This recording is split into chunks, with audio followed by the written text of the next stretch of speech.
The ultrasound gel was cold. I flinched slightly as the doctor pressed the transducer onto my belly, her gentle smile trying to ease the tension I couldn't hide. I stared at the monitor, eyes wide, heart pounding.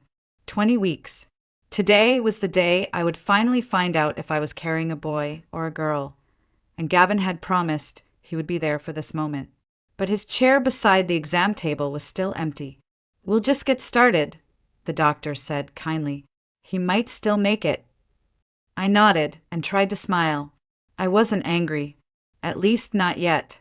As the grainy black and white image flickered to life on the screen, I felt a swell of something I couldn't name. Wonder, fear, awe. The doctor pointed things out with practiced precision. "There's the head, spine looks perfect. And here, see that movement? That's your baby stretching." My throat tightened. My child, the tiny person I dreamed about for months, was real, alive, squirming inside me. I gripped the paper sheet draped across my thighs and whispered, "You're doing great, baby." The doctor paused. "Would you like to know the sex?" My breath caught.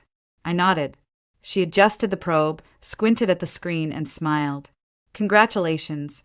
It's a boy." For a second, the world just stopped. My lips trembled. I blinked fast. A boy. I whispered the word to myself like a prayer. Gavin was going to be thrilled. He'd always talked about teaching his son to throw a football, to fix up old cars, to be a man's man, but with feelings, he joked.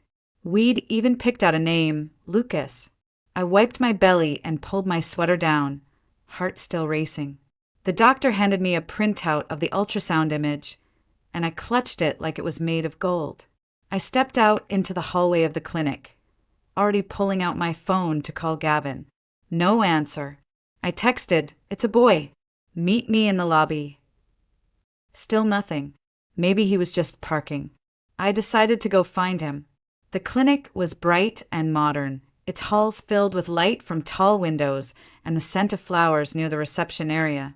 I turned the corner toward the elevators, slowing my pace as I scanned for Gavin's familiar frame. That's when I heard it. His voice, low, urgent, coming from the end of the corridor, near the vending machines. "We have to be more careful. She's getting suspicious." I froze. Every part of me went still. I inched closer, the photo of Lucas crinkling slightly in my hand. "You're overreacting," a woman replied. Familiar voice. So familiar it made my skin go cold. "She has no idea. Trust me." Sierra, my best friend. I pressed my back against the wall, holding my breath. I could barely hear over the blood rushing in my ears. "I'm serious," Gavin hissed. "You're 4 months now. It's only a matter of time before people start noticing." "Then I'll say it's someone else's," Sierra snapped. "She won't question it. She's too trusting." For months? I staggered a step back, then forward again, my balance wavering.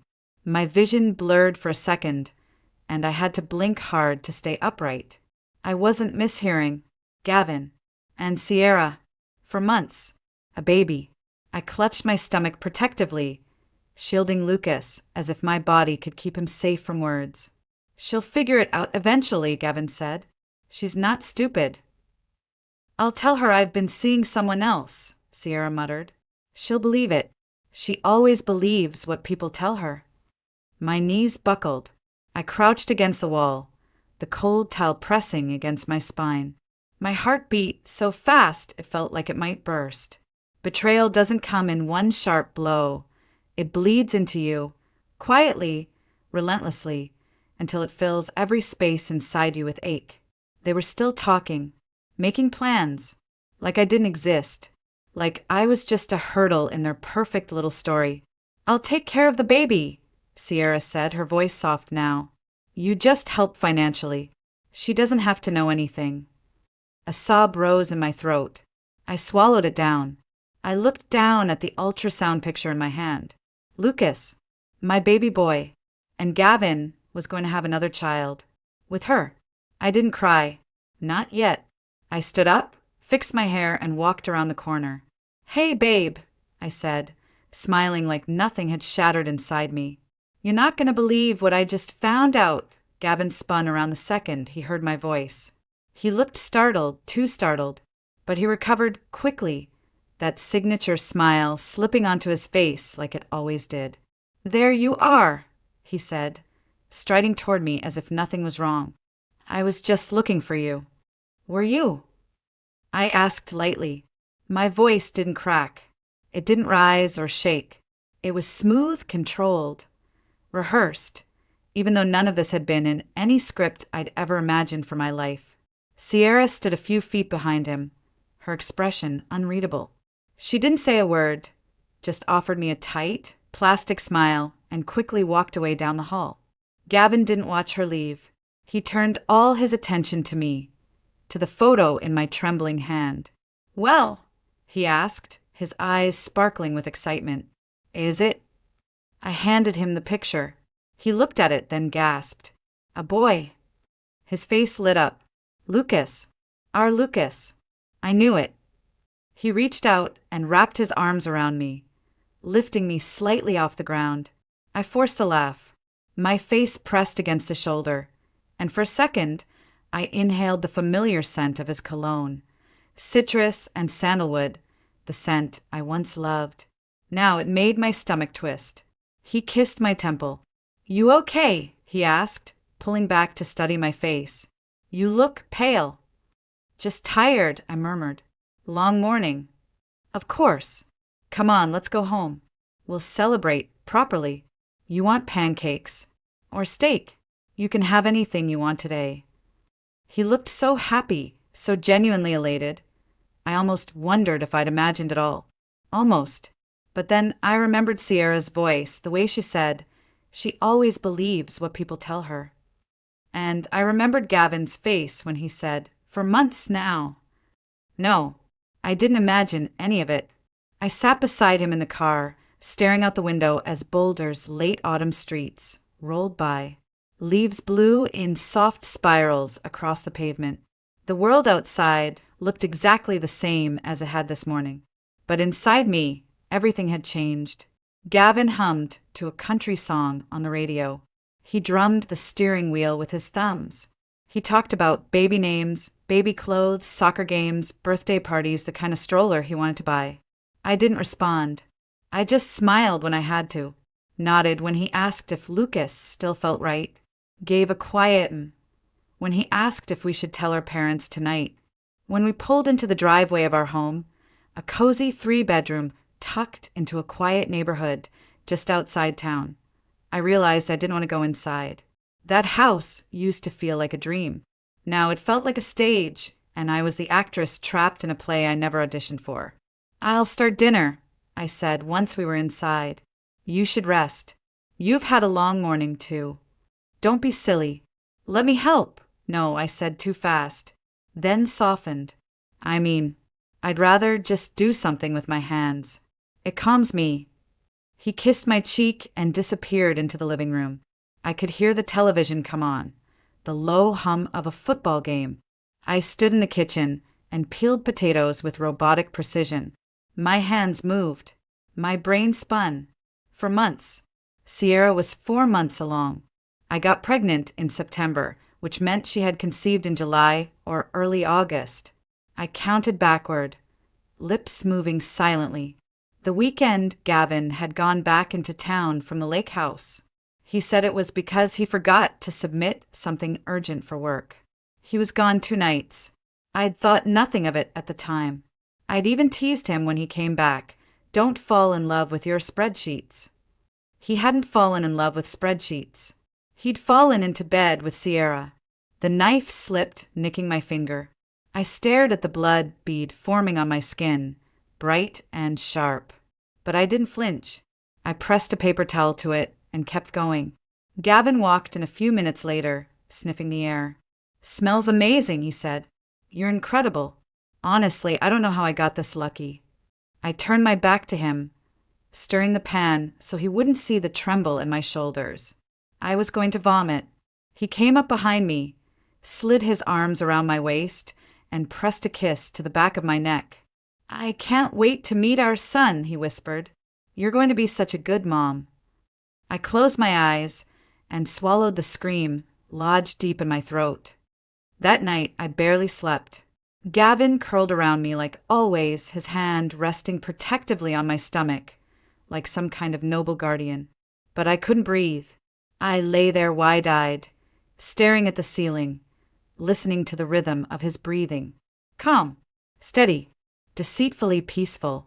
How could he sleep so soundly knowing what I knew now? How could he hold me like that when just hours ago he was talking to my best friend about hiding her pregnancy? I watched the shadows shift across the ceiling and tried to remember what it felt like to love him. Really love him.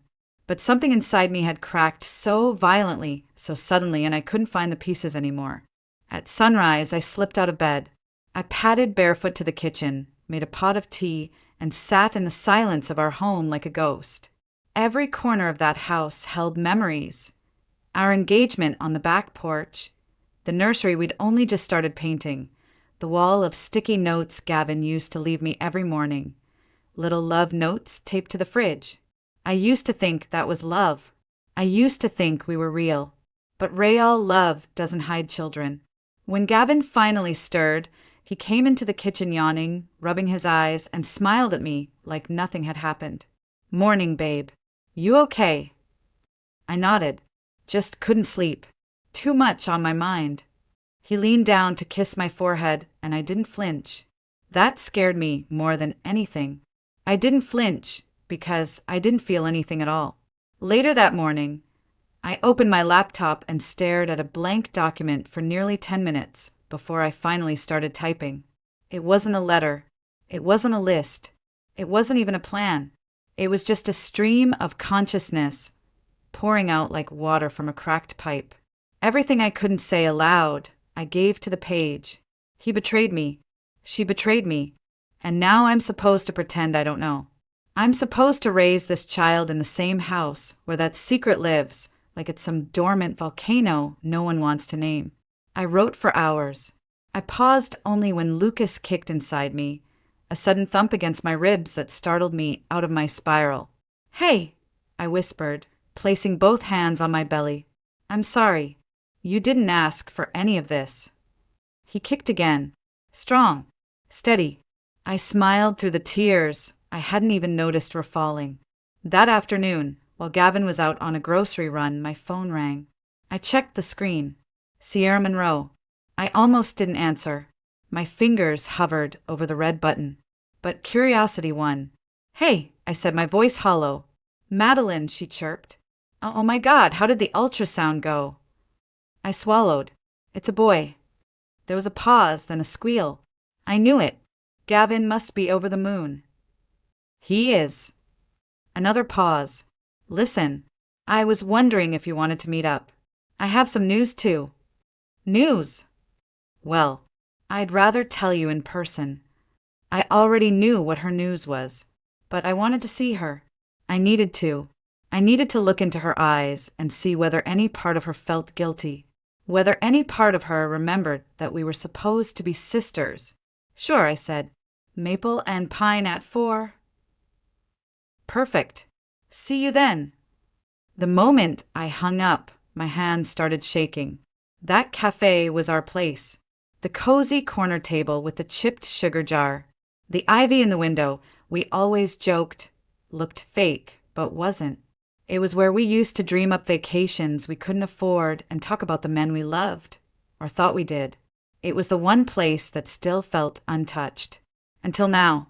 When I walked in later that afternoon, Sierra was already there, sipping a latte, her cheeks glowing, her free hand resting gently on her stomach. She stood when she saw me. Mads, she beamed, pulling me into a hug. You look radiant. I hugged her back barely. She felt warm, familiar, and completely foreign. We sat. She leaned forward, her eyes bright. Okay, so, there's this guy. I looked at her and smiled. Tell me everything. And I meant it, because I needed to hear every single lie fall from her lips. She was glowing. That was the first thing I noticed. Sierra always had a way of looking effortlessly beautiful, like someone who never needed to try. But this was different. There was a light in her face that wasn't from foundation or a good night's sleep. It was pride, excitement, a kind of happiness I hadn't seen in her before, and I hated that I noticed. "So," she said, folding her hands on the table between us. Her nails were freshly painted, soft pink. "I know I've been vague, but I wanted to tell you in person. There's someone." I sipped my lemon tea slowly. "Someone serious?" Sierra blushed like a teenager. "More than serious. He's amazing, Mads. Kind. Generous. He says I make him feel alive again." I stared at her across the table, watching her speak with a kind of practiced sincerity, like she believed every word she said. Or maybe she really did. "And you're keeping it a secret because—" I asked. She tilted her head. "Well, it's complicated. He's married." I almost choked. Not from shock, I already knew, but from how casually she said it, like she was talking about the weather. "But he's leaving her," she added quickly. "It's been over for a long time between them.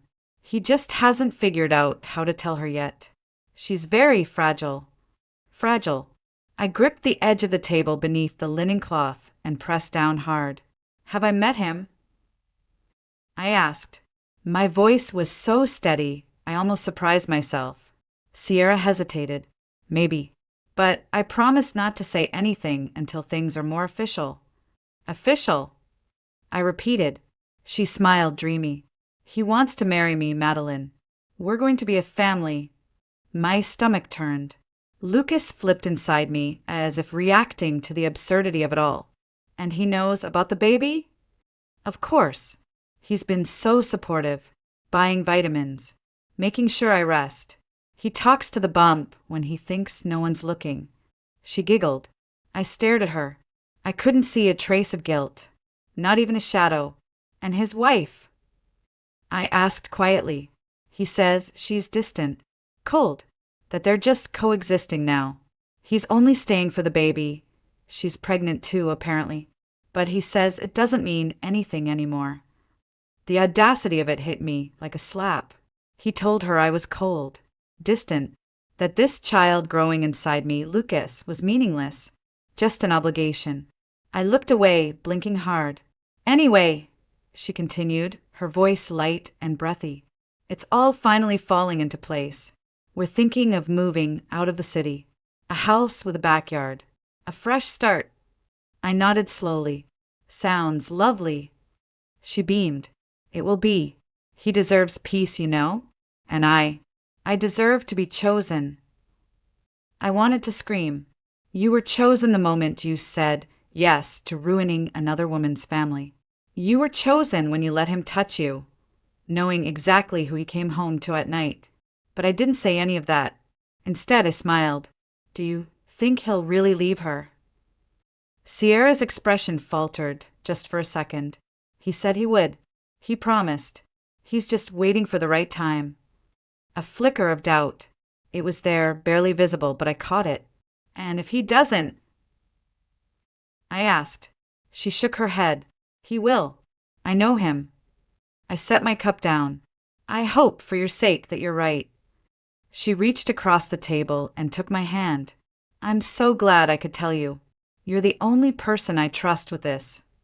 That line almost broke me. I'm the only person she trusts.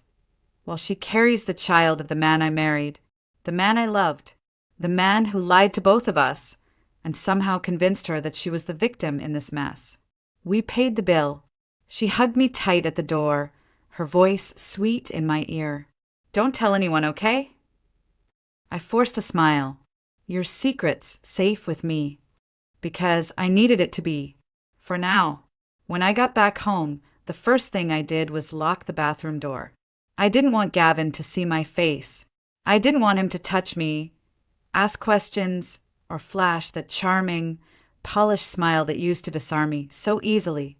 I needed silence, and space, and time to breathe without choking on all the lies I had just swallowed over coffee and lemon tea.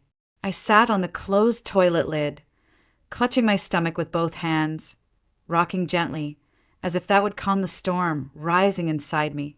Lucas kicked once, then again, small thuds beneath my ribs like he could sense everything inside me unraveling. I whispered to him, "It's okay. Mommy's just tired. Just a little tired, that's all." But I wasn't tired. I was furious, and I was scared. The worst part was how good she had been at lying to me. Sierra hadn't stammered, hadn't hesitated, except once, when I asked if he would really leave his wife.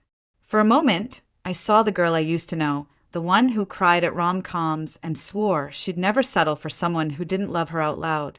But it disappeared just as fast as it came, buried under that self-congratulatory glow she wore now. She really believed Gavin was hers. And maybe he was. After dinner, Gavin curled up with me on the couch like nothing was wrong. He placed a hand on my belly and said, "Can't wait to meet this little guy." I nodded, letting him speak, but I barely heard his words. My mind was elsewhere, in a delivery room, in a courtroom, in a future that looked nothing like the life I'd built in my head. Later that night, while he snored softly beside me, I sat at the kitchen table with the lights off. I didn't want to cry. I didn't want to break. I wanted to understand. How long had it been going on? When did it start? How could he touch me and her and look both of us in the eye like nothing was wrong? And most of all, why didn't I see it coming? I had always prided myself on being observant, grounded. I taught high schoolers how to read between the lines of a story, how to spot the truth in fiction, and yet I had missed the biggest betrayal of my life unfolding right in front of me. My phone buzzed. A text from Sierra. "Today was so special. Thank you for listening. I feel like I can finally breathe again." I stared at the message for a long time, then turned my phone face down on the table. Around 2 a.m., I finally collapsed into bed. I didn't sleep. I hovered in that strange space between dreaming and waking, where thoughts repeat in loops and emotions blur into numbness. By morning, I knew I couldn't stay in that house another day without going insane. I needed air. I needed truth. I needed my mother. Gavin was still asleep when I dressed quietly, packed a small bag, and slipped out the front door. I didn't leave a note. I didn't send a text. I just got in the car and drove. The roads were quiet. The trees lining the highway dipped in gold and orange. Fall was fading fast, and winter would be here soon. I drove through the suburbs, past the park where Gavin and I used to walk our dog before she passed, past the bookstore where Sierra and I once spent an entire Saturday arguing about whether romance novels deserved literary respect.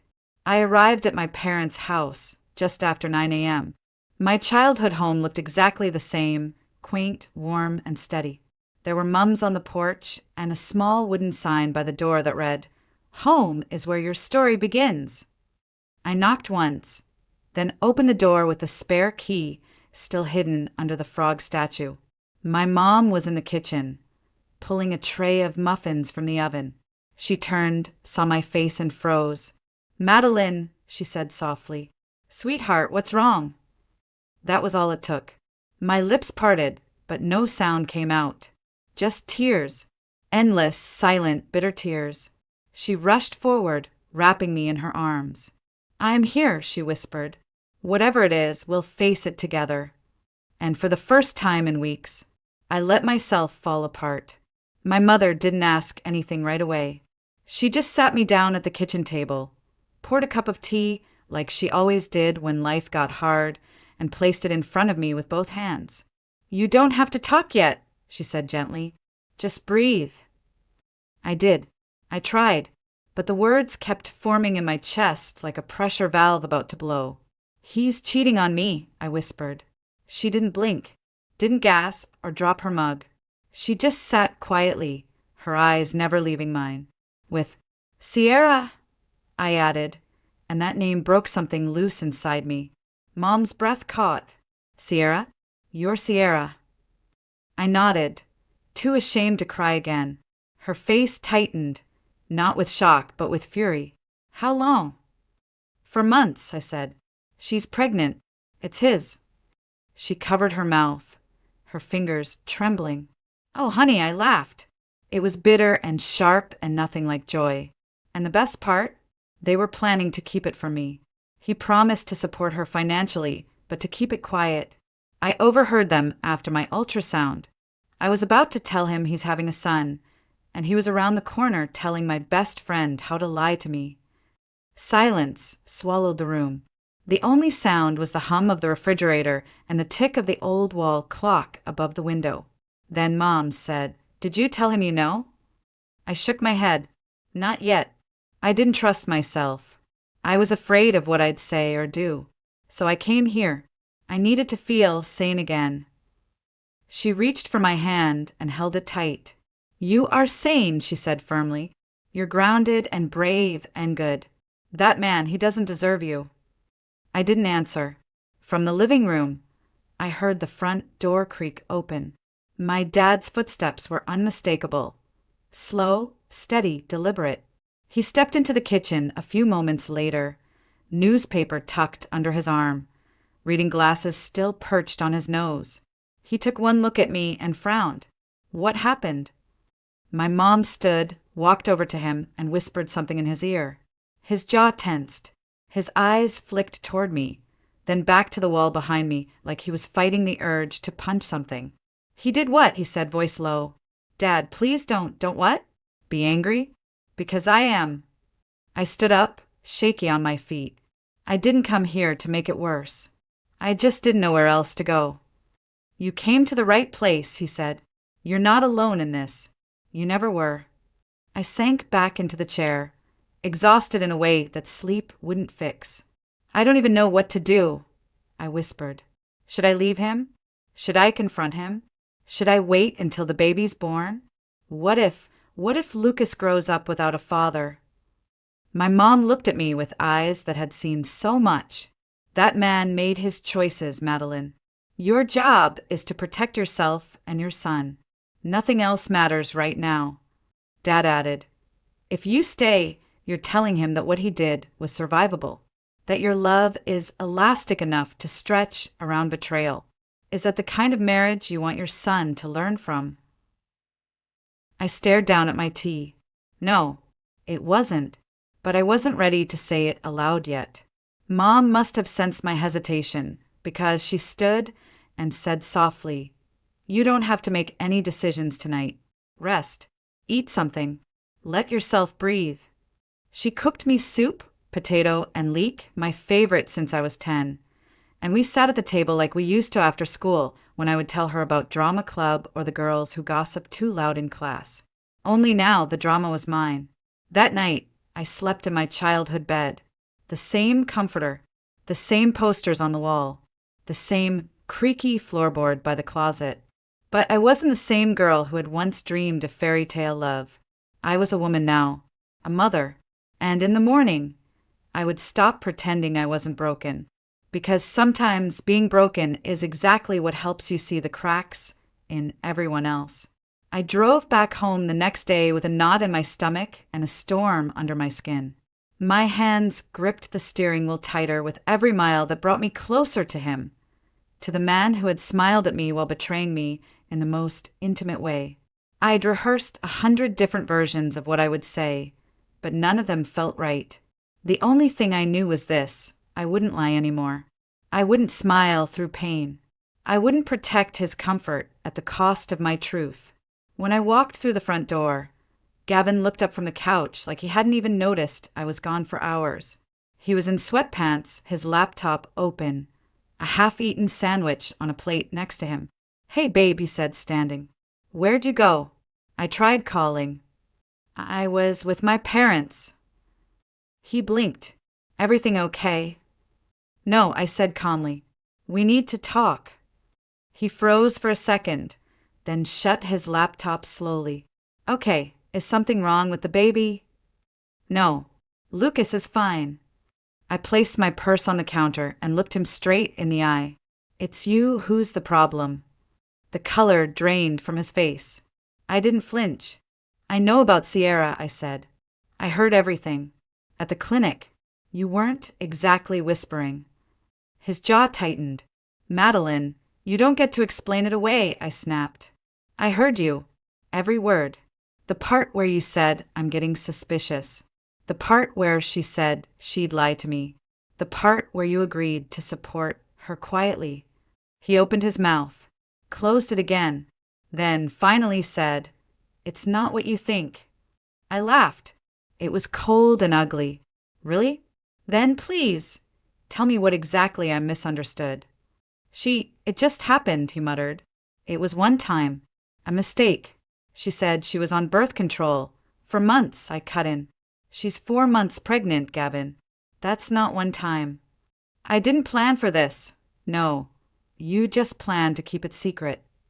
He rubbed his hands through his hair, pacing the living room like a man trapped in his own guilt. Look, I was going to tell you. Eventually. When? After Lucas was born? After Sierra's baby was in preschool? Were you just hoping I'd never figure it out? He looked at me, finally meeting my eyes. I didn't want to hurt you. That was what broke me. You didn't want to hurt me? I repeated, You had a choice every step of the way, Gavin. And every single time, you chose you. You chose the lie. He reached for me, but I stepped back. I'm leaving, I said. I've already packed a bag. I'm taking Lucas and going back to my parents' house. His face collapsed. Madeline, please. Let's talk this through. We are talking. You just don't like what I'm saying. I'll fix it, he promised. I'll end it with Sierra. I'll go to therapy. I'll do anything. You've had 4 months to do anything. You did nothing. He stood there, helpless, silent. I grabbed my overnight bag, my prenatal vitamins, my phone charger. My hands were shaking, but I didn't stop moving. And the baby, he asked quietly. You're going to keep me from my son? You want to be a father? Then act like one, I said. Go through the courts. File for visitation. Pay child support. You don't get to play happy family just because your affair blew up in your face. He reached for me again. Please, don't do this. I turned to the door. You already did it, Gavin, I said without looking back. Now you live with it. And then I walked out. The first night back at my parents' house, I slept more deeply than I had in months. Not because I wasn't hurting, God, I was, but because the mask had finally come off. No more pretending. No more performing. Just me and the truth. I woke up to the sound of my mom humming in the kitchen. The smell of cinnamon rolls drifting through the house like a memory from childhood. I lay there for a moment with my hand resting on my belly, feeling Lucas turn gently beneath my skin. We're okay, I whispered to him. We're going to be okay. The weeks that followed were quiet, but not empty. I focused on preparing for Lucas. My dad painted the spare bedroom a soft green, the color I'd loved since I was a little girl. My mom sorted through old baby clothes she'd kept from when I was born. She cried over a tiny pair of socks. I cried over everything else. Gavin called. I didn't answer. Then he emailed, texted, even sent flowers to my parents' house. White chrysanthemums, the same ones he'd brought to the hospital when my grandmother died. I didn't respond, because now I understood the difference between regret and responsibility. He wasn't sorry for what he'd done. He was sorry he'd been caught. One crisp April morning it happened. The contractions started slowly, just a dull ache in my lower back. I wasn't sure at first, but then they became rhythmic, persistent, undeniable. I woke my mom, and within minutes, the house was moving like a well-oiled machine. Hospital bag, phone charger, snacks, insurance cards. My dad warmed up the car, and we were off. The ride to the hospital was a blur. I remember gripping the armrest during every bump in the road, the sun rising pink and gold over the mountains, my mom holding my hand as I breathed through the pain. She whispered, "You're doing so well, sweetheart," and I clung to her voice like a lifeline. Labor was intense, but manageable. I focused on each breath, each push, each moment closer to meeting the boy who had been with me through every heartbreak. And then at 3:14 p.m., I heard him cry for the first time. Lucas, my son, My lungs collapsed with the weight of love and relief and disbelief all at once. They laid him on my chest, and I stared down at his tiny, wrinkled face. His little fists curled tight against my skin. "Hi," I whispered, stroking the damp fuzz on his head. "I'm your mom, and you're my everything." He blinked up at me, slowly, sleepily, then settled into my heartbeat like he'd been waiting for it all along. The nurses said he was perfect, healthy, strong, 7 pounds, 1 ounce, 10 fingers, 10 toes. I counted them twice just to be sure. My parents came in later with balloons and flowers and the softest baby blanket I'd ever seen. My dad teared up when he held Lucas, and my mom couldn't stop smiling. Gavin wasn't there. He didn't know I was in labor, and even if he had, I wouldn't have let him in that room. The next day, I signed the birth certificate. Lucas Gavin Pierce. I paused at the middle name, fingers hovering over the line, then wrote it anyway. He deserved to know who his father was, even if I'd never let that man define him. Back at my parents' house, we settled into a rhythm. Feedings, diaper changes, naps repeat. Lucas rarely cried. He loved being held. His favorite place was curled against my chest in the early hours of the morning, when the whole house was still asleep and it felt like it was just the two of us in the world. Gavin emailed again. This time he wanted to meet. He said he missed his son, that he wanted to step up. I forwarded the message to my lawyer. Let him show up in court. Let him prove it, because fatherhood isn't made of shared DNA or one-time apologies. It's made of presence and truth and work, and I was already doing all of that, alone.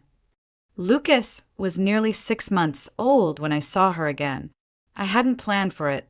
I hadn't even thought much about Sierra in those final months of my pregnancy, too focused on feeding, sleep schedules, and 1,000 little decisions that came with motherhood. But then one afternoon, while walking Lucas through the park in his stroller, I saw her. She was sitting alone on a bench near the duck pond, holding a small baby in her arms. Our eyes met. I froze. For a moment, I considered turning around, just walking the other way and pretending I never saw her. But something in her face stopped me. Not fear, not guilt, something closer to grief. I pushed the stroller toward her slowly. Lucas stirred, then dozed back off. When I reached the bench, I stood in silence for a beat. Sierra looked up at me. Her hair was pulled into a messy knot, and her eyes looked heavier than I remembered. "Hi," she said, her voice small. I nodded. "Hey." There was a long silence between us. The babies were the only sound, gentle coos, soft breaths, the rustle of blankets. "He's beautiful," she said, glancing down at Lucas. "Looks just like you." I sat at the far end of the bench. "Is that her?" Sierra nodded. "Emma. For months, last week." I looked at the baby girl in her arms. She had Gavin's chin, his eyes. I wondered if he'd met her yet. "She's sweet," I said quietly. "Thanks," Sierra whispered. "She cries a lot. I haven't slept more than 3 hours straight in months." I smiled, tired, understanding. "Yeah, same." More silence. This time it wasn't awkward. It was just real.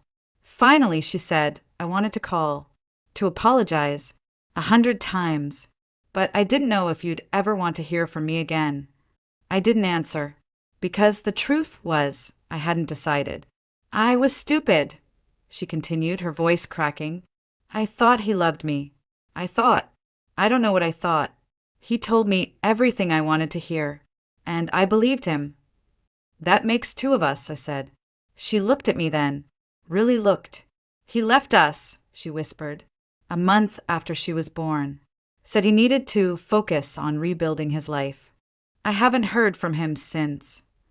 I didn't feel satisfaction. Not really.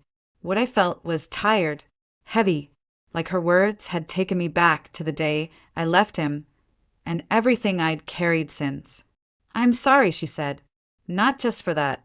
For all of it. For betraying you. For thinking I was different." I studied her for a long moment. Her shoulders were slumped.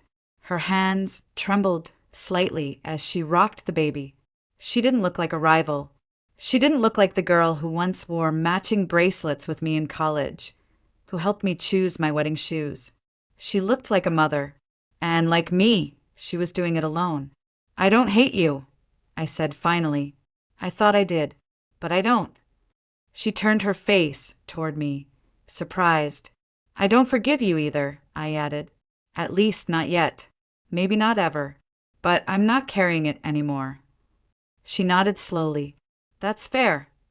We sat there another 5 minutes, just listening to our babies breathe, watching ducks cut across the pond's still surface. Then I stood. "Take care of her," I said. "You too," she whispered. And I walked away, not in anger, not in bitterness. Just done. Autumn returned quietly like an old friend. The leaves turned gold again, just like they had the year everything fell apart, but this time I wasn't breaking. I was still standing, stronger, quieter, steadier.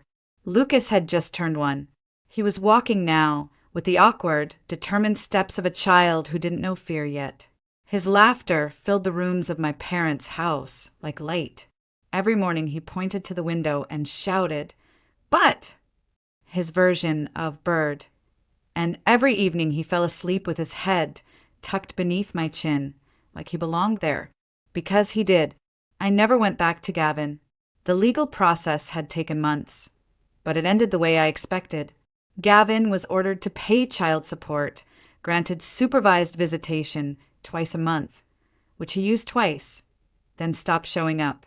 No calls, no texts, no more white chrysanthemums. He vanished from our lives the way liars always do, quietly, like smoke from a fire already put out. And I let him. Sierra sent a photo once. Emma in a blue dress, clutching a stuffed bunny. There was no caption, just a picture. I didn't reply, but I saved it. Not for her. Not even for me. For Lucas, maybe. One day he might ask. I returned to teaching part-time that spring. My mother watched Lucas while I stood in front of bright-eyed teenagers and taught them how to read between the lines, how to spot truth inside fiction. The irony wasn't lost on me, but more than that, it helped me breathe again. I wasn't just a mother or a daughter or a woman who had been betrayed. I was Madeline, a teacher, a survivor, a whole person. We moved out of my parents' house shortly after Lucas's 2nd birthday. Just a little rental on the edge of town, a white cottage with blue shutters and a crooked fence, but it was ours. On our first night there, I sat cross-legged on the living room floor eating pizza with Lucas, the box open between us, tomato sauce smeared on both our faces. He looked up at me, cheese stuck to his chin, and said, "Mama happy?" I laughed. It caught me by surprise. "Yeah, baby," I whispered. "Mama's happy." Sometimes people ask me if I've forgiven Gavin. I never know what to say. Forgiveness is a tricky thing. People like to think it's a finish line you eventually reach. Like once you've crossed it, you're free. But I think forgiveness is more like a room you choose not to walk into. A door you keep closed, not because you're bitter, but because the air in there never made you feel like yourself. I don't need him to be sorry anymore. I don't need him at all. Because Lucas wakes up every day and shouts my name like it's the only one that matters. Because I can look in the mirror and not see someone broken, but someone rebuilt. Because the life I have now, it isn't flashy, it isn't perfect, but it's honest. And that's enough. One day, I'll tell Lucas everything. Not to make him hate his father, but to teach him what real love looks like. What real strength sounds like. How to never mistake quiet for weakness or kindness for permission. But for now, I let him sleep. I let him laugh. I let him grow in a world where truth is not something to fear, but something to trust. And every night when I tuck him in and kiss his forehead, I whisper the same thing. We made it. Because we did. And we always will.